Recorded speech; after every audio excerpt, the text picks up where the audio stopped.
नमस्कार, मी संदीप आणि आपण पाहताय LS मराठी। पाहूयात काही विशेष घडामोडी। बलिदानातून महाराष्ट्र उभा राहिलाय।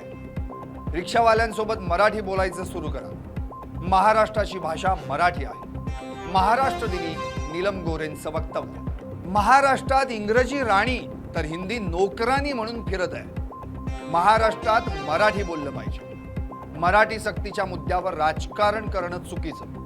भिवंडीत समाजवादी पक्षाचे अबू आझमी यांचं वक्तव्य। परप्रांतीयांनी मराठी शिकण्यात काहीच गैर नाही। महाराष्ट्र छत्रपती शिवाजी महाराजांचा आहे। टिपू सुलतानबद्दल गोडवे गाण्याची गरज नाही। उद्योग मंत्री उदय सामंतांची प्रतिक्रिया। उद्धव ठाकरेंना आराम करण्याची गरज।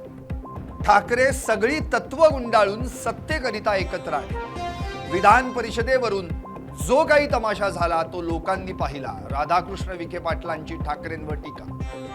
पावसाआधीच पाण्याचं नियोजन करा। कमी पाण्यात जास्त उत्पादनावर भर।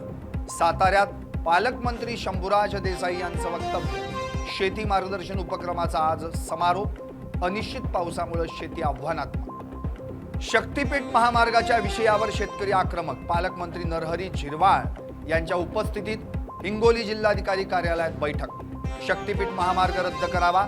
शेतकऱ्यांवरील गुन्हे मागे घ्यावेत अशी केली मागणी। दौंड तालुका केसकर मृत्यू प्रकरणाची माहिती घेतली।